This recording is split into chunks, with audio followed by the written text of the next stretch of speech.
cometía desobediencia, venía castigo para Israel, venía desgracia para Israel. Hoy vamos a seguir hablando de eso. Queremos aterrizar este avión que arrancamos la semana pasada. Hemos oído muchas cosas acerca de la muerte del Mesías. Si oímos un católico hablar de esto, dice que el Mesías era la segunda persona de Dios, que estaba con Dios en la eternidad, y que en el momento de pagar por los pecados del hombre, decidió venir a la tierra, encarnarse y sufrir como hombre, y luego de purificar nuestros pecados, subir de nuevo al cielo. Si hablamos con algunos movimientos religiosos, cristianos, protestantes, evangélicos, probablemente nos dicen exactamente algo parecido a eso. Sin embargo, pues hay otra línea evangélica que dice que no fue la segunda persona, sino que Dios mismo vino, tomó un cuerpo, y en ese cuerpo pagó por nuestras culpas, y que luego ese cuerpo lo resucita, y ese es el cuerpo donde habita Dios. Algo que es bastante confuso, porque en el Calvario, o en la cruz del Calvario, no murió un Dios, murió un hombre. Entonces nuestra mente humana no puede captar, digamos, esa explicación. Así que estamos tratando, a través de un estudio profundo de las Escrituras, cuál fue el motivo que llevó al Mesías a la cruz del Calvario, y por qué, ya para concluir nuestra enseñanza, por qué a este Jesús, a este varón de quienes los apóstoles hablan, que hacía maravillas y milagros, Dios lo ha constituido Mesías. Amén. Dios lo constituye Mesías. Hermanos, este es el eje de las enseñanzas apostólicas. Por eso el apóstol Pablo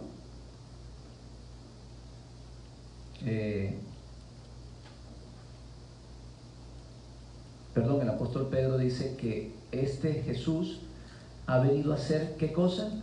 La piedra de ángulo. Amén.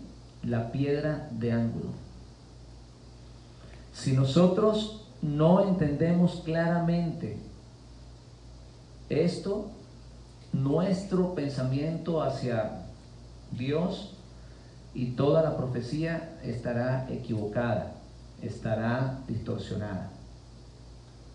Por eso tan necesario comprender verdaderamente esto, tener un conocimiento claro de quién es el Mesías y cuál fue la razón por la cual el Mesías muere. Ya, como hemos explicado antes, hemos mostrado por la Biblia que Dios no acepta y que además condena los sacrificios humanos. Dios no acepta. Esto tiene que estar claro en nuestro corazón. Este pensamiento, hermano, fue lo que hizo que para principios del siglo II, un hombre llamado Marción dijera que existen dos dioses, uno bueno y uno malo.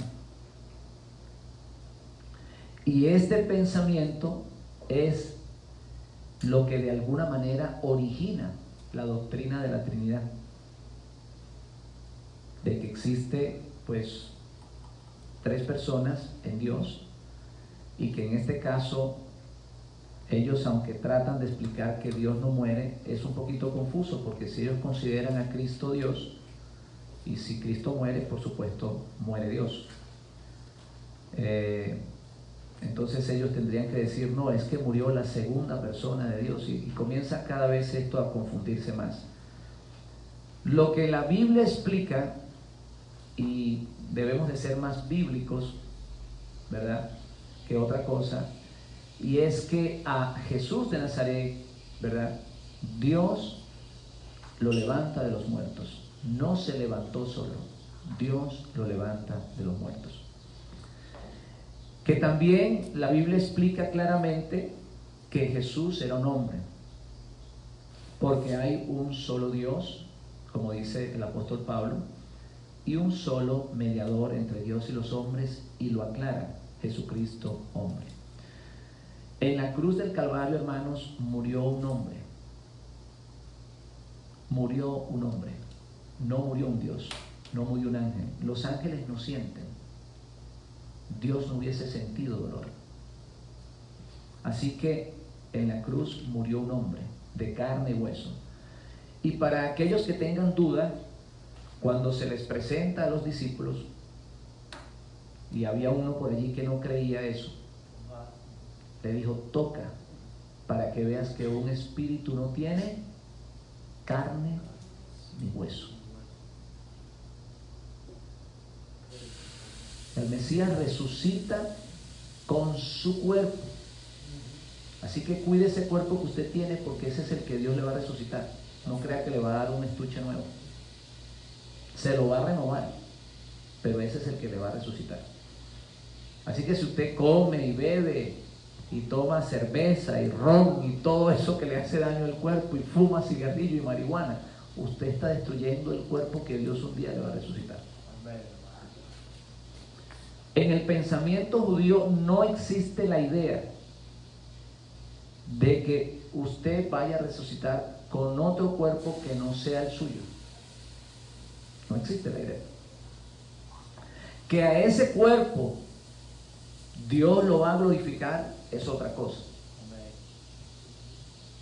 Así que cada vez que usted vaya a hacerle daño a su cuerpo, piense primero. Y por ahí hay un versículo que dice: ¿o no sabéis que sois el templo del Espíritu Santo de Dios? ¿O no sabéis que sois el templo del Espíritu Santo de Dios? Así que comience a amar ese cuerpo que usted tiene. Amén. Alabanzas al Señor. No sé si ya empezamos, Jasmine. ¿Ya estamos en el aire? Bien, saludos a los hermanos que nos miran. Qué bueno es que nos acompañen.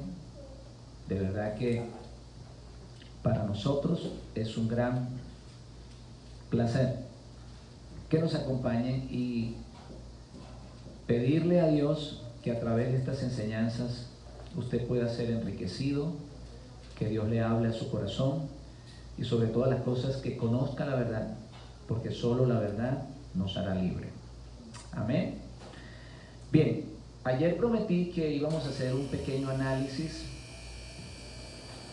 a cómo yo puedo percibir todo lo que hemos estudiado y qué conclusión sacar, o qué conclusión he podido sacar.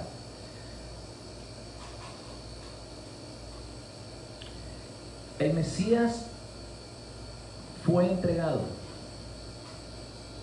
no por Dios. El Mesías fue entregado no por Dios. Eso lo hemos estudiado. A este ustedes se entregaron. Todas las citas bíblicas, cuando se refieren de entregarlo, se refieren a que lo hicieron los líderes religiosos, los sacerdotes, y probablemente parte del pueblo de Israel, hermano. No podemos negar que Israel para ese entonces estaba dividido. Entonces tenemos que ser, en honor a la verdad, parte de su pueblo no lo aceptó. Aunque sí, bajo el conocimiento, como lo explica Pedro en Hechos 2:23, a este entregado por el determinado consejo y anticipado conocimiento de Dios, dice: prendiste y mataste, refiriéndose a los que estaban oyendo el mensaje, por manos de quién, de inicuos, crucificándole. Esto nos va, hermanos, nos va dando un panorama claro de que si lo vemos como un sacrificio para Dios, es imposible que fuese crucificado por los romanos. tenía que ser bajo el protocolo que Dios le había dado al pueblo de Israel. Tenían que ser los sacerdotes que ofrecieran el sacrificio. En este caso, debería de ser algo parecido a lo que sucedió en el monte Moriah cuando Abraham iba a sacrificar a su hijo. Había sido una orden de Dios, había sido dicho, Dios mismo le dijo a Abraham: escoge a tu hijo, al que tú más amas, llévalo hasta este lugar. Sin embargo, esta escena no la miramos aquí. Miramos que el Mesías está siendo traicionado por parte de su pueblo y está siendo entregado. Yo no sé si ustedes recuerdan que esta escena está parecida en el caso de Sansón. No sé si ustedes han analizado esto. A Sansón lo entregan sus hermanos en manos de los filisteos. A Sansón lo entregan los hermanos. Entonces parece que se repitiera la historia. Hay como hay un registro histórico para que nosotros podamos tener, una idea de lo que iba a acontecer allá en el Gólgota. Alabanzas al Señor. Voy a leer otras versiones para que entendamos mejor lo que Pedro está diciendo acá. Biblia Latinoamericana dice: este fue entregado por el plan predeterminado y el previo conocimiento de Dios. Ustedes lo clavaron en una cruz por manos de impíos y lo mataron. Una Biblia llamada Kadov, israelita mesiánica, dice: este hombre fue arrestado con el plan predestinado y conocido de antemano por Yahweh, y por medio de acciones de personas que no se sujetan a la Torá. Así lo dice: ustedes le clavaron en una estaca y lo mataron. Esta es la versión Kadosh israelita mesiánica, y la que había leído antes era la Biblia latinoamericana. Para que tengamos una idea de que Dios sí sabía. Eso es lo que está explicando Pedro. Dios sí sabía que Jesucristo había de perecer, de morir, de perecer, perdón. Él estaba consciente de eso. Amén.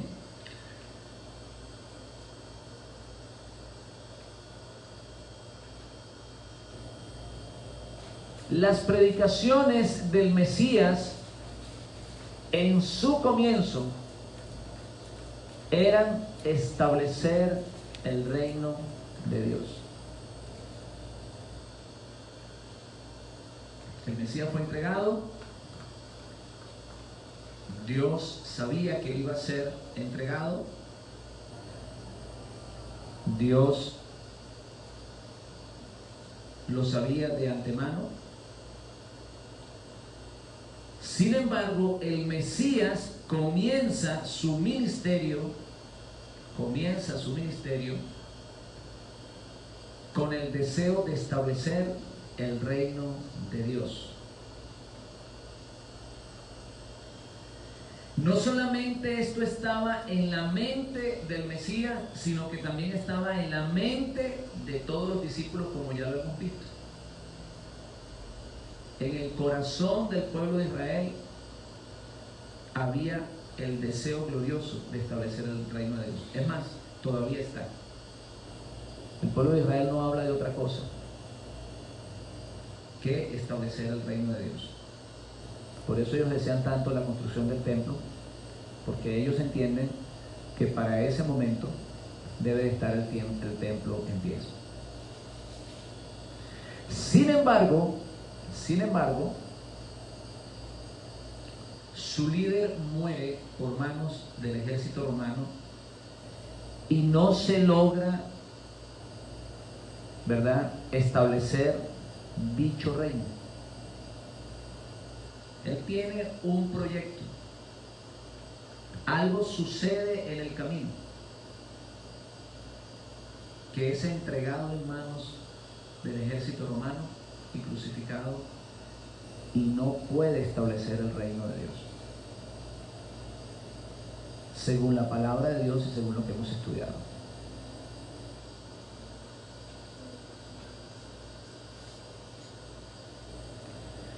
La pregunta que nosotros estamos haciendo desde el principio: ¿cuál es el motivo por la cual el Mesías muere?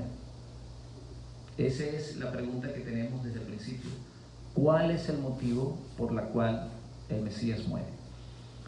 Según algunos estudiadores de la Biblia y según el cristianismo, el Mesías es muerto por declararse hijo de Dios. Cuando vemos las expresiones de Caifás diciendo: no necesitamos otra prueba, es suficiente de que él se declare hijo de Dios, es una blasfemia, así que vamos a entregarlo para que sea condenado. Mis hermanos, esto desde el punto de vista del judaísmo no representa ningún motivo para condenarlo a muerte. No representa ningún motivo. Ya hemos visto que en la Biblia otros se declararon Mesías. Amén. Declararse Mesías no representa para nada una violación a la palabra de Dios o a los mandamientos de Dios. Sencillamente, declararse Mesías, te estás declarando que eres un ungido de Dios. Tu trabajo debe ser comprobar que lo eres. Pero no es una violación a la Torá, no es una violación a los mandamientos de Dios. Se está esperando el Mesías. Se está esperando el Mesías. Él sabe perfectamente que Él es el ungido de Dios. Los milagros que el Mesías estaba haciendo en medio de su pueblo, la autoridad que Dios le había dado, le daba la garantía de que Él era el Mesías. Y cuando decimos que el motivo de su crucifixión fue declararse hijo de Dios o declararse Mesías, estamos ignorando que esto no constituye una violación a la Torá, no constituye una violación a la palabra de Dios. En otras palabras, no es motivo para que Él sea condenado a muerte. Aleluya. Si usted quiere indagar acerca de esto, yo le invito a que usted hable con un judío de gran conocimiento y él le va a decir que esto no constituye. Es más, dentro de la Torá no existe ningún versículo que condene a alguien por declararse Mesías. No existe. Así que esto no fue el motivo para condenarlo. Probablemente era una excusa que estaban utilizando en este caso, pero no era el motivo para condenarlo.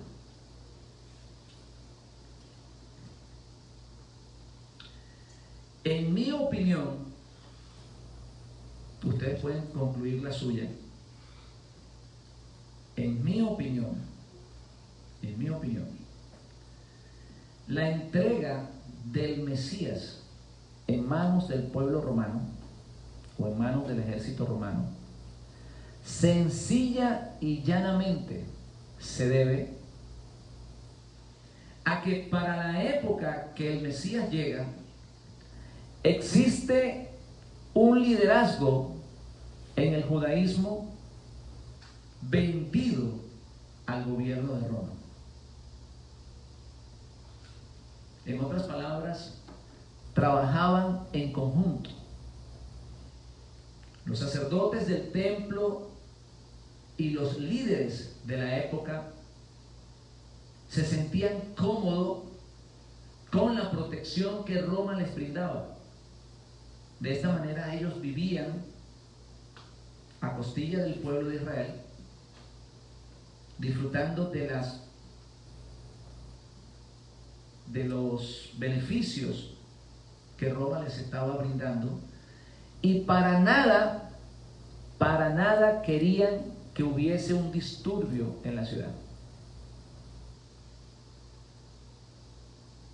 En otras palabras, no me descuadren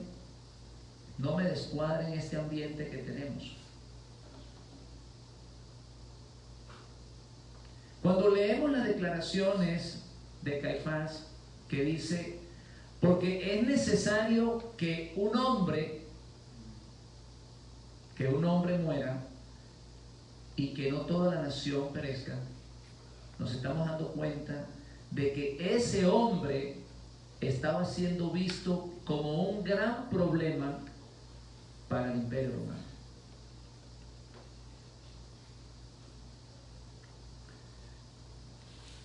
Y parte del pueblo de Israel no quería que Roma viniese, destruyese el templo, los atacara y disolviera cualquier movimiento que se estaba levantando en ese entonces. Esta es mi opinión. En otras palabras, estos hombres tenían miedo de que el Mesías lograra la popularidad suficiente para levantar una revuelta contra el gobierno romano. ¿Se acuerdan lo que leímos al principio? Está por acá en Juan 11, si lo han leído.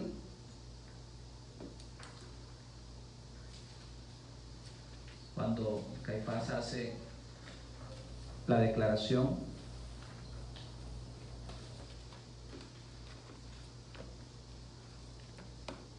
se lo voy a leer de nuevo. Entonces muchos de los judíos que habían venido para acompañar a María vieron lo que hizo Yeshua y creyeron en él. Pero algunos de ellos fueron a los fariseos y le dijeron lo que Jesús había hecho. Entonces los principales sacerdotes y fariseos reunieron al concilio y dijeron, ¿qué haremos? Porque este hombre hace muchas señales. El Mesías, hermanos, tenía todas las características necesarias para ser proclamado el Mesías de Israel. Era del linaje de David. Dios estaba con él. En una ocasión Nicodemo le dice, sabemos que has venido de parte de Dios. En otras palabras, sabemos que Dios está contigo porque las señales que tú haces es imposible que hombre alguno las haga si Dios no está con él. Entonces los principales sacerdotes y fariseos reunieron el concilio y dijeron, ¿qué haremos? Porque este hombre hace muchas señales. Si lo dejamos así, todos creerán en él. En otras palabras, no es tiempo de que este hombre siga avanzando con su predicación. No es tiempo, no podemos permitir que este hombre siga creciendo, haciendo lo que está haciendo, porque todo el pueblo va a llegar a creer en él. Aleluya. Y dice, y vendrán los romanos, destruirán nuestro lugar santo y nuestra nación. La decisión de los líderes religiosos de la época cambian el destino de lo que el Mesías iba a hacer. Y aquí, mis hermanos, quiero decirles que cuando un pueblo está dividido, el enemigo gana.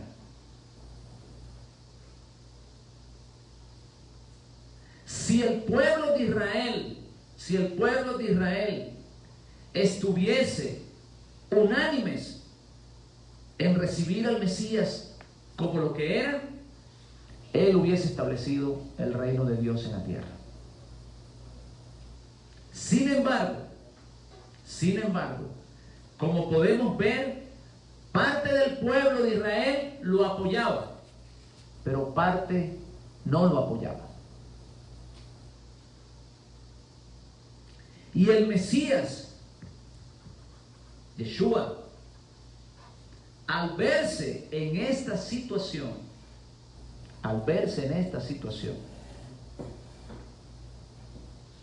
ver que su pueblo no está unido, él entendió perfectamente que si él se levantaba contra el Imperio Romano, la llevaba de perder. ¿Por qué razón?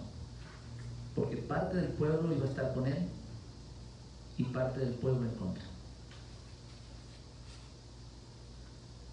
Y ese era lo que el Mesías temía, que esa división que había entre el pueblo iba a ser la derrota de Israel. Pero si el pueblo de Israel en ese momento se hubiese unido completamente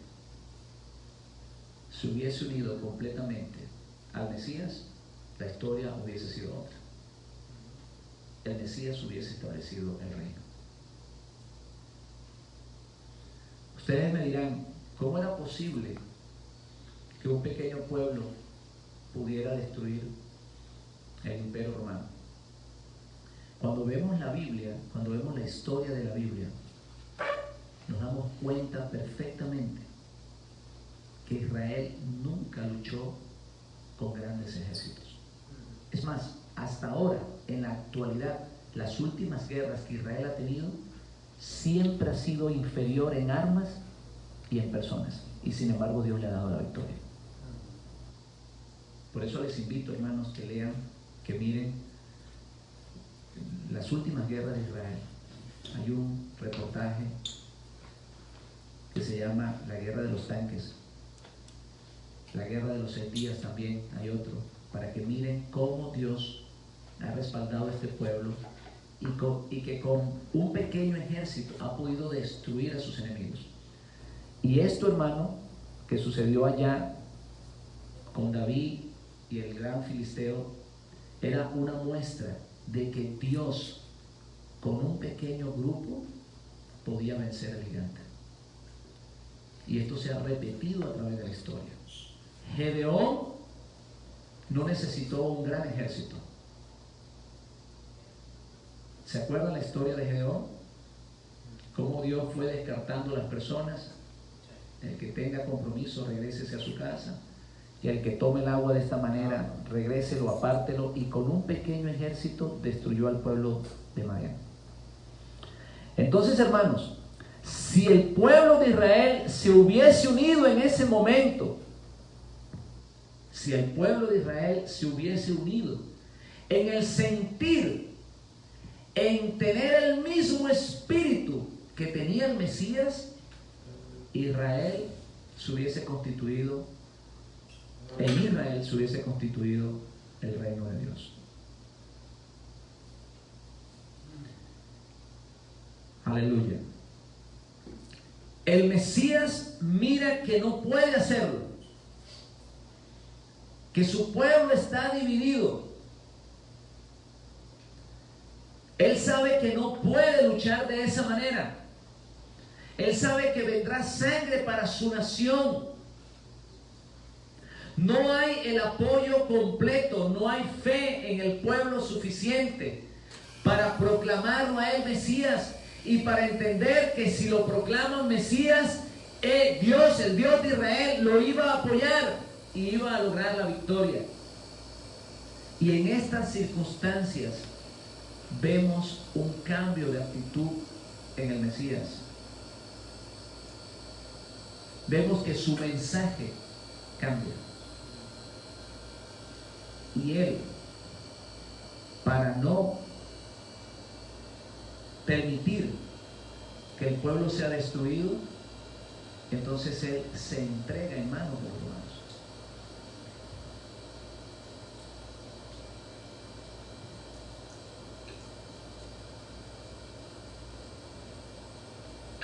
En otras palabras, él entendió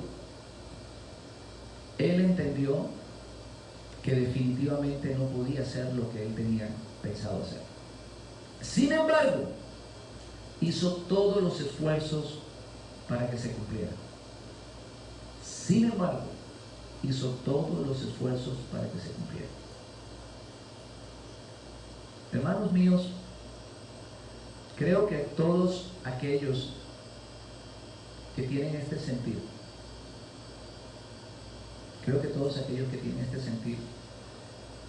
sabemos que estamos peleando contra una fuerza muy fuerte. Sabemos que no tenemos el apoyo de todo el pueblo, porque hay división en el pueblo de Dios.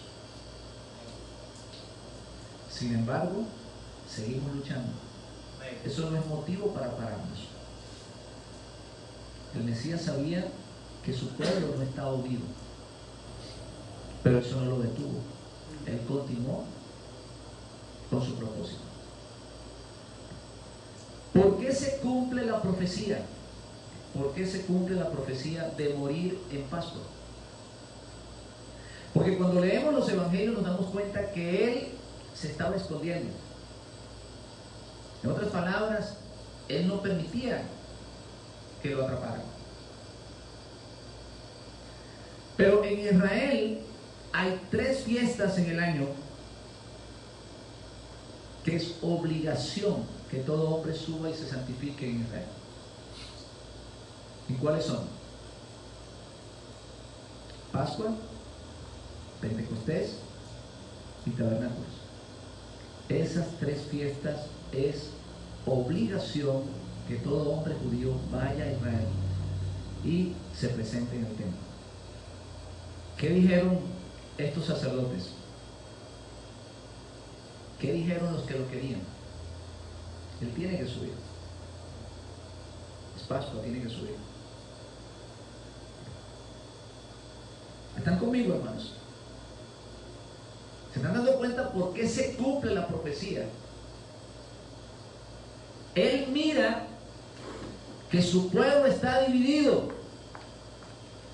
En su corazón está el deseo de establecer el reino de Dios.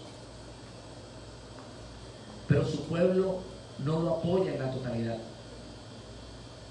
Él entiende que se puede formar una revuelta, que el ejército romano va a venir y lo va a destruir, o va a dividir, o va a destruir al pueblo, y va a haber un derramamiento de sangre tremendo en la tierra de Israel. Hermanos, para nosotros comprender esto tenemos que saber la historia del pueblo de Israel, y por eso queremos estudiar, comenzar unos estudios que hablan acerca de la historia de Israel antes del Mesías y después del Mesías. Cuando nosotros entendemos el ambiente cultural y histórico, cuando el Mesías llega, nos damos cuenta que hubo muchísimas guerras sangrientas, guerras que duraron años en Israel por la independencia de Israel, para sacarse de encima el yugo de los sirios, de los griegos, de los y en este caso ahora de los romanos. Cuando nosotros miramos eso, nos damos cuenta, que ha habido una historia de muertes, de destrucciones, de separaciones, y esto estaba en la mente de los sacerdotes. Y por supuesto estaba en la mente del Mesías. Él se dijo: no tengo al pueblo en general a mi favor. No puedo implementar el reino de esta manera. Cumpliéndose las palabras que él mismo dijo, que un reino dividido, ¿qué cosa? No podía prevalecer. El problema no era Roma. como el problema no fue Egipto, su faraón y su ejército, el problema no eran los filisteos, el problema no eran los madianitas. ¿Sabes cuál es el problema? Es el pueblo de Dios.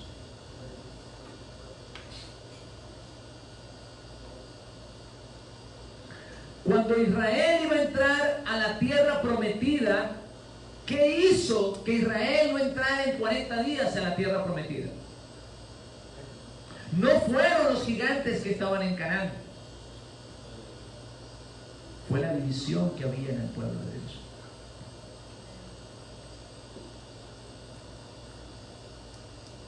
Aquí tenemos una escena. ¿Una escena? Escena. Hay un grupo de líderes religiosos que están muy cómodos. Están en el sacerdote, están en el sacerdocio. Están compaginados con el gobierno romano. Tienen la protección de Roma. Si ustedes recuerdan, para la época del Mesías, los sacerdotes tenían la protección del ejército romano. Roma les había garantizado protección. Roma les había garantizado protección. En otras palabras, ¿qué vemos aquí? Un grupo de líderes religiosos que están cómodos. ¿Con qué?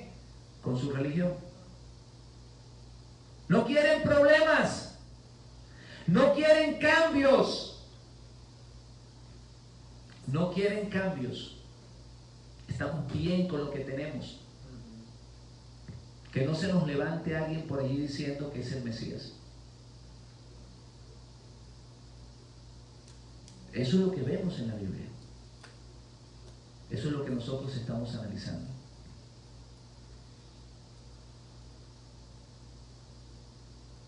Este hombre hace muchas señales.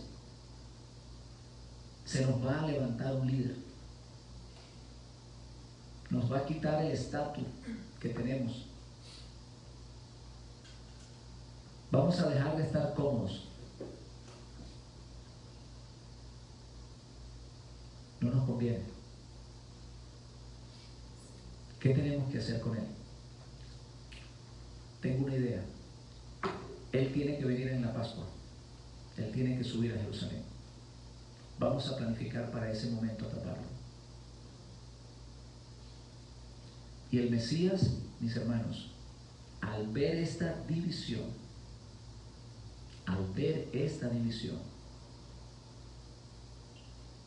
con tal que no haya una guerra en su pueblo, una guerra civil en su pueblo, porque si él sigue adelante con el plan, parte del pueblo lo apoyaba y parte no. Y él, para que su pueblo no sufriese,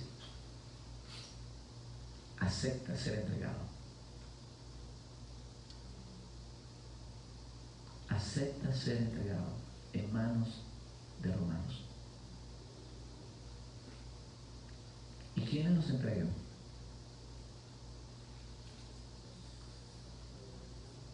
Los líderes religiosos.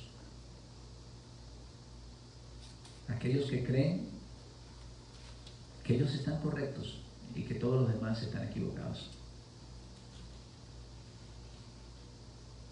Hermano, la religión del mundo está rechazando al Mesías. La religión del mundo está rechazando al Mesías. Hoy en día está aconteciendo, se está dando cumplimiento a una profecía maravillosa. Así como José se sacó el atuendo egipto, así como José se sacó el atuendo egipto o egipcio, para que sus hermanos lo pudieran reconocer, Hoy en día el Mesías está sacando el atuendo romano. Para que tanto su pueblo judío como los gentiles y todos los israelitas que están en el mundo lo reconozcan. Lamentablemente hay que decirlo, muchas personas no lo aceptarán. Muchas personas van a preferir el Mesías romano, el Cristo romano, y no el verdadero Mesías que quiere implementar el reino de Dios. Solo que ahora hay una gran diferencia. Solo que ahora hay una gran diferencia. El tiempo se ha cumplido. Alabanzas al Señor. Cuando miramos las declaraciones de Pedro que dicen que a ese Jesús que ustedes crucificaron, Dios lo ha hecho Señor y Cristo, y que es necesario que Él sea retenido en el cielo hasta la restauración de todas las cosas, hasta la restauración de todas las cosas, podemos entender claramente que después de la muerte del Mesías comenzó un proceso. No se logró lo que el Mesías quería allí, en ese momento. Pero Dios, que no se le pasa nada o que no le coge nada por sorpresa,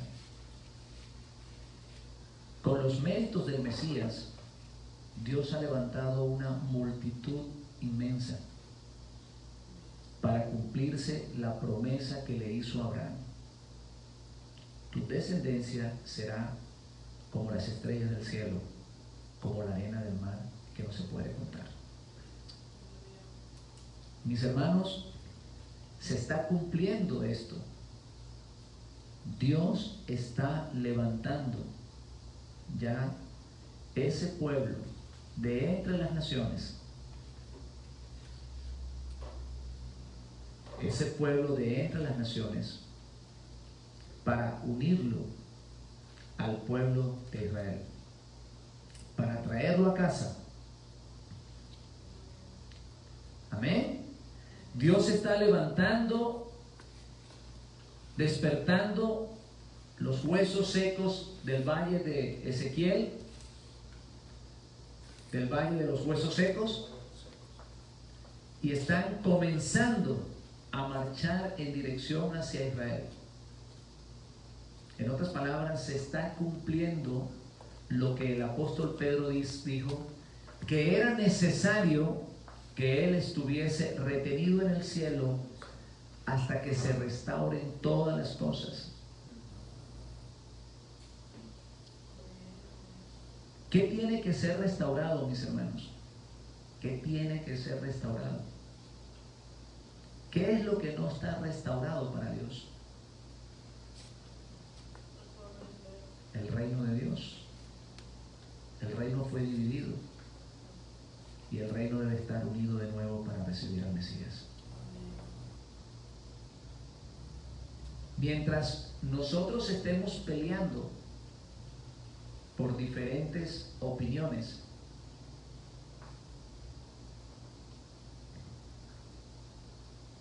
por tener ciertos ideales y por no querer oír la voz profética de Dios en este momento, la iglesia seguirá dividida. Mientras yo tenga el pensamiento de no querer dejar mi estatus de líder religioso para aceptar una gran verdad que Dios está revelando, el pueblo seguirá dividido. El pueblo seguirá dividido. Y el retraso del Mesías será inminente. Cuando el pueblo despierte, cuando el pueblo logre entender que el tiempo se ha cumplido, de la misma manera que lo dijo el Mesías, el tiempo se ha cumplido, creed el Evangelio. El tiempo se ha cumplido. Cuando yo logro entender eso, que el tiempo se ha cumplido, que ya debo de dejar a un lado mi religión, la manera equivocada como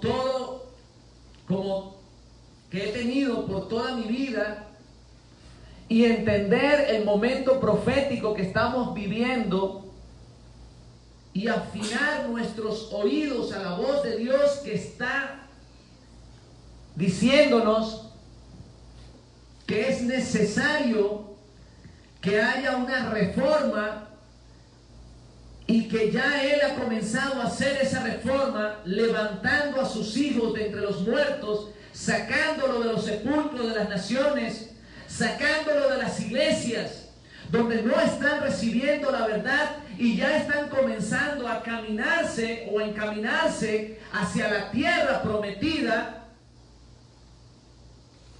Mientras eso no sucede, el Mesías estará retenido.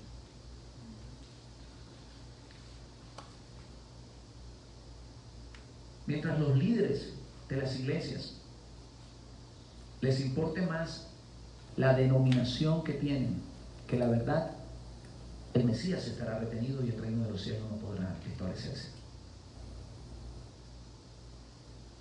Si no logran ver, si los líderes religiosos, mis hermanos, no logran ver que el reino de Dios está a punto de establecerse, como lo hicieron estos hombres, no fueron capaces de ver que el Mesías estaba allí y que podía establecer el reino de Dios. Si ellos siguen luchando más por sus intereses personales, por mantener la denominación, si siguen poniendo el título, si siguen colocando el título de su organización por encima de la verdad de Dios, el Mesías no puede venir. El Mesías no puede venir. El pueblo de Dios tiene que arrepentirse. El pueblo de Dios tiene que tener un solo pensamiento. El pueblo de Dios tiene que afinar el oído a la profecía que se está cumpliendo. Necesitamos salir de los sepulcros de las naciones. Necesitamos salir de Roma. Y necesitamos enfocarnos en la Nueva Jerusalén. Y todos juntos, no una parte del pueblo, todos juntos, tener el sentir de esperar o de recibir al Mesías para que Él pueda establecer su gobierno y su reino. Alabanzas al Señor.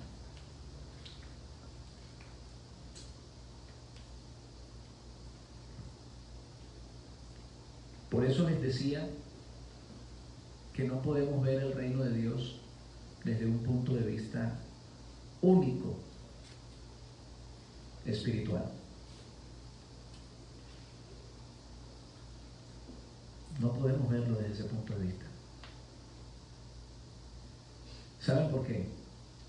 Porque mientras el pueblo de Dios mira el reino de Dios espiritualmente, el mundo de las tinieblas están gobernando la tierra y se apoderan cada día más de los poderes.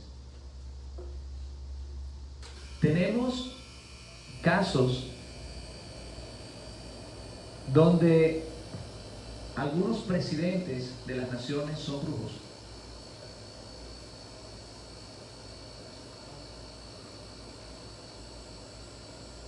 Tenemos casos de alcaldes que son brujos.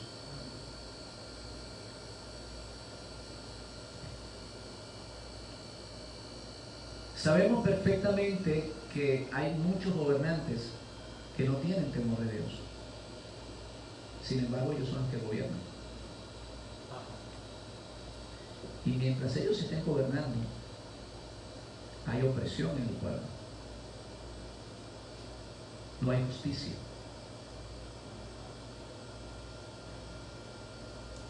Y mientras nosotros estamos pensando que nuestro reino está en el cielo, los malos están gobernando la tierra.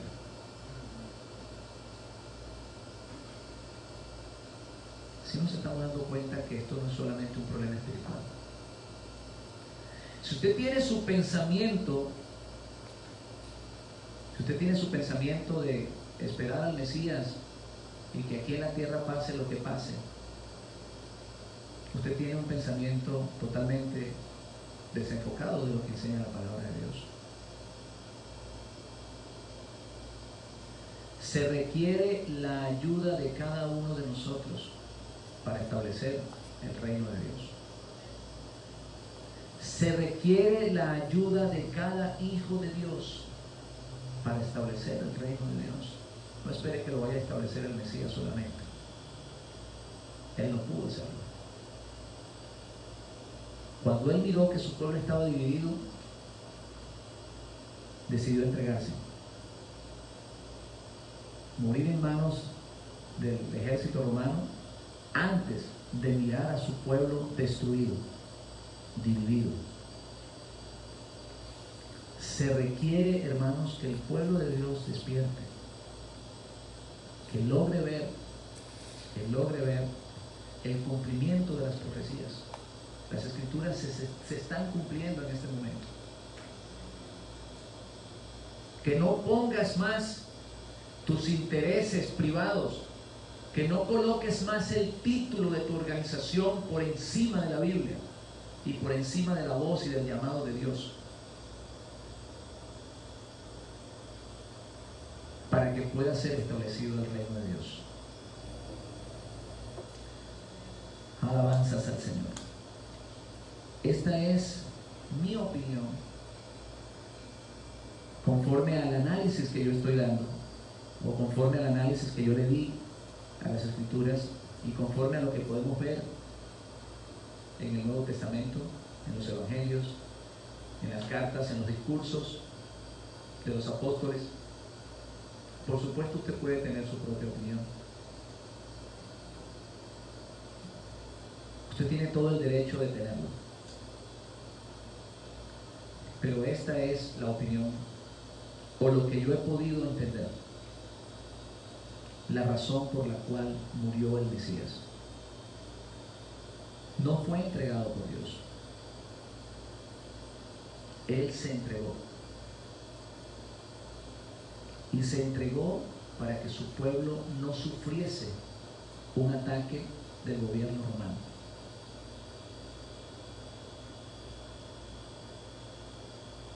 Amén. Se entregó para que su pueblo no sufriese un ataque del gobierno romano. Sin embargo, aunque su muerte desilusionó a sus seguidores,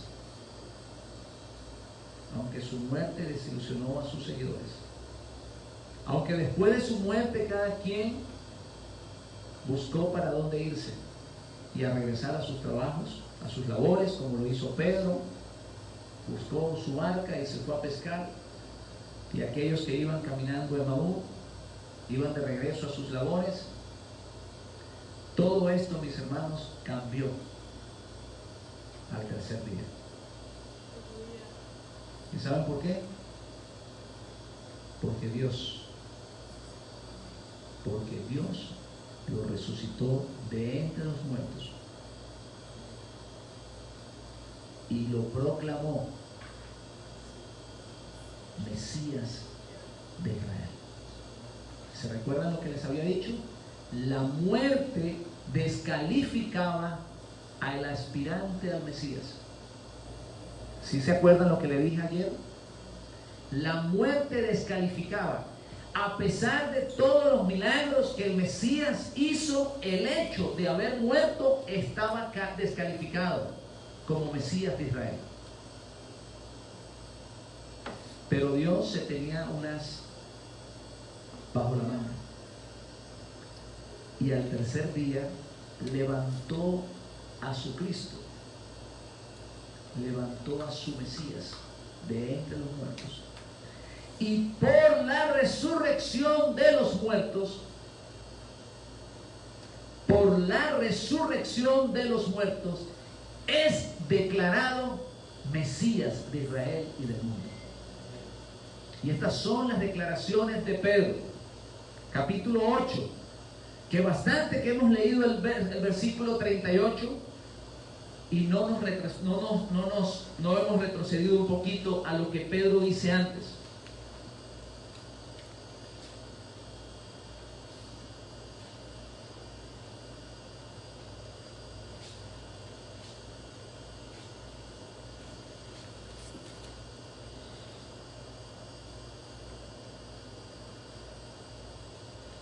Varones israelitas, oíd estas palabras. Jesús de Nazareno, varón aprobado por Dios entre vosotros, con las maravillas, prodigios, señales que Dios hizo entre vosotros por medio de él. En otras palabras, este hombre venía a establecer el reino de Dios. Tenía suficientes señales, tenía la autoridad de Dios para hacerlo. Pero ustedes le entregaron. A este, entregado por el determinado consejo y anticipado conocimiento de Dios, prendisteis, matasteis por manos de inicuos, crucificándole. Al cual Dios, ojo con lo que le voy a decir, que esto es clave, mis hermanos, clave para entender las Escrituras. Al cual Dios levantó suelto de los dolores de la muerte, por cuanto era imposible que fuese retenido por ellas, y comienza a explicar acerca de David, su padre. Porque David decía de él, ¿de quién David hablaba? David hablaba del Mesías. Decía de él: veía al Señor siempre de mí, porque está a mi diestra, no será conmovido, por lo cual mi corazón se alegró, se gozó mi alma, se gozó mi lengua, y aún mi carne descansará en esperanza. Porque no dejarás mi alma en el Hades, ni permitirás que tu santo vea corrupción. Me hiciste conocer los caminos de la vida, me llenarás de gozo con tu presencia. Y dice Pedro: varones hermanos, se puede decir libremente del patriarca David, que murió. Y mire cómo Pedro conecta. Ojo con esto, iglesia. Mire cómo Pedro conecta la declaración del Mesías con la resurrección de los muertos. Mire lo que dice: pero siendo profeta, saliendo de un juramento, Dios le había jurado que de su descendencia en cuanto a la carne levantaría al Cristo para que se sentase en su trono. Viéndolo antes, habló de la resurrección de Cristo, que su alma no fue dejada en el Hades, ni su carne vio corrupción. ¿Sí se están dando cuenta? Pedro conecta la resurrección del Mesías con la declaración como hijo de Dios. Vamos a leerlo ahora. A este Jesús, Dios, resucitó Dios, de lo cual nosotros somos testigos. Y así que, exaltado por la diestra de Dios y habiendo recibido del Padre la promesa del Espíritu Santo, ha derramado esto que vosotros oís. Porque David no subió a los cielos, pero entonces él dice: veía a mi Señor, veía a Cristo sentado a la diestra de Dios, hasta que ponga a tus enemigos por estrado de tus pies.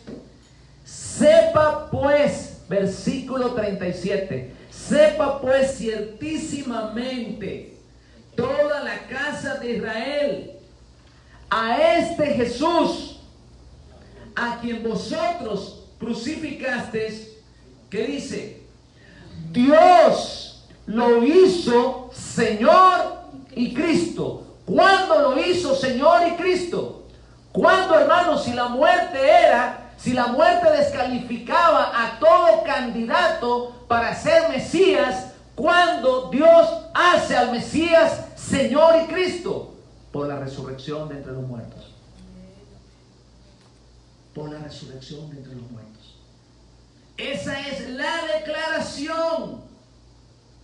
Esa es la declaración por los méritos de él, porque fue un profeta fiel, porque prefirió entregarse que ver la muerte de su pueblo.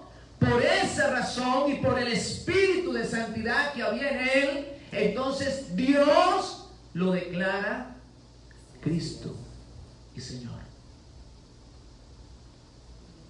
¿Estamos entendiendo esto? Y esto concuerda perfectamente, mis hermanos,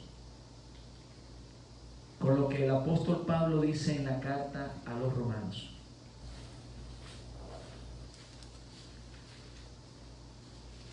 Capítulo 1.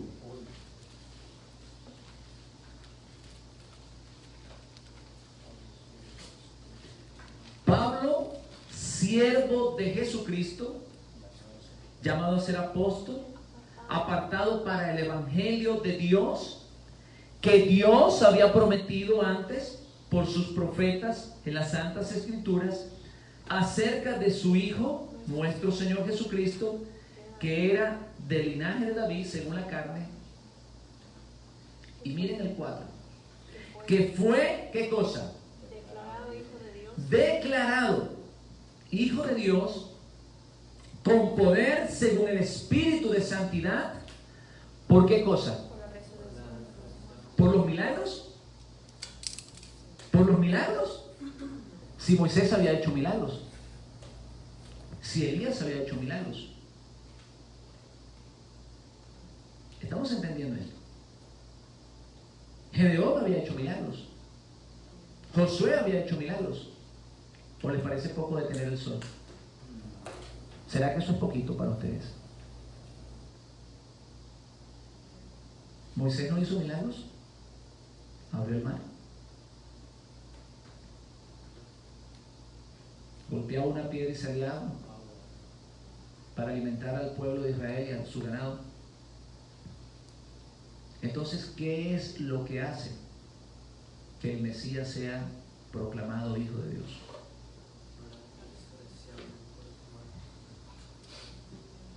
Saque su propia conclusión.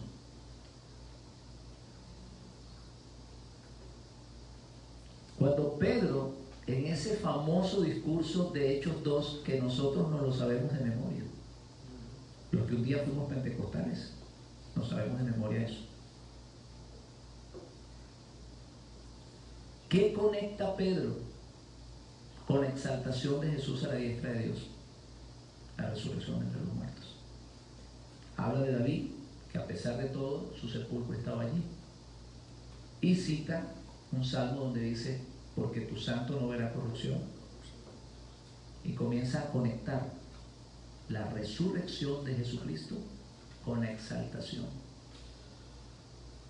Si ustedes se dan cuenta, hermanos míos, ustedes se dan cuenta, en las cartas apostólicas no se habla del nacimiento de Jesucristo.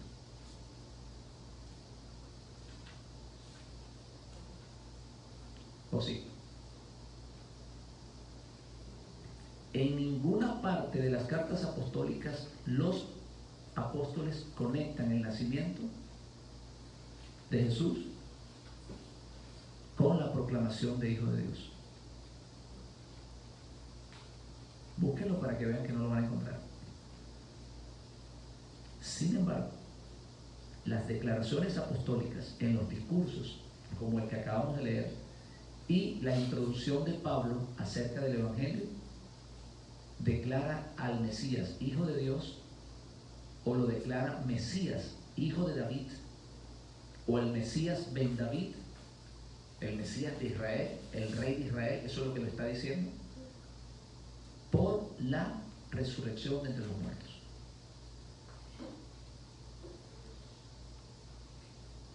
Por la resurrección de entre los muertos. Se lo voy a poner de esta manera, ya para terminar. En la resurrección de entre los muertos se sabrá quién es Hijo de Dios. Ahora todos somos hijos de Dios, y los pentecostales son los únicos hijos de Dios, y los testigos de Jehová son los únicos que se van a salvar, y cada quien dice que es hijo de Dios y que ellos son los únicos que se van a salvar. Pero en la resurrección de los muertos se comprobará quién es el Hijo de Dios.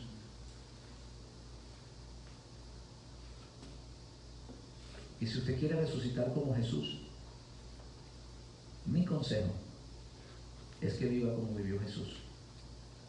No asista los domingos a misa.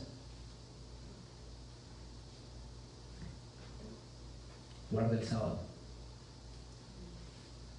Si usted quiere resucitar como Jesús, predique lo que Jesús predicó.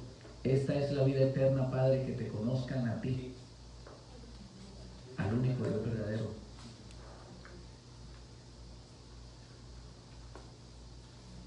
Si usted quiere resucitar como Jesús, predique lo que Él predicó, la llegada del reino de Dios. Si usted quiere resucitar como Jesús, ame al pueblo de Israel como Jesús lo amó, que se entregó por él, para que no sufriera.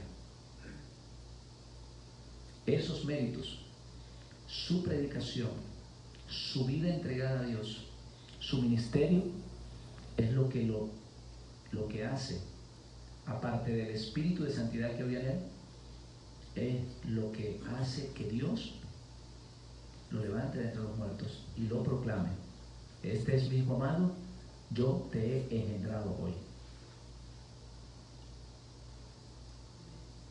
Así como cada vez que un rey de Israel era puesto dentro de la tradición judía, se creía que en ese momento Dios lo estaba engendrando.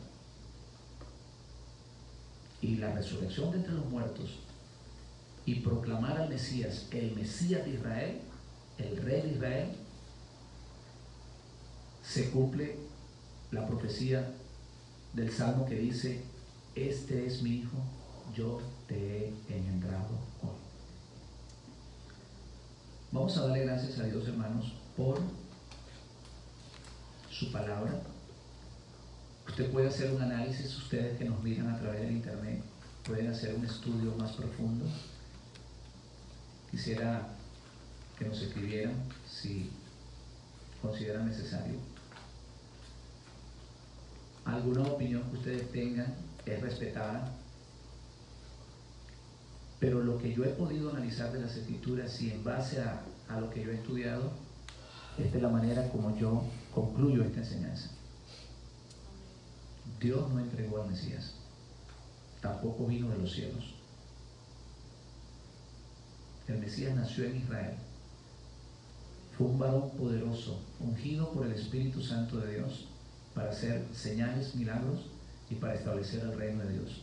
Su pueblo lo traiciona y él se entrega para que su pueblo no sufra. Y por esos méritos Dios lo proclama Señor y Cristo de Israel y del mundo. Dios les bendiga, hermanos.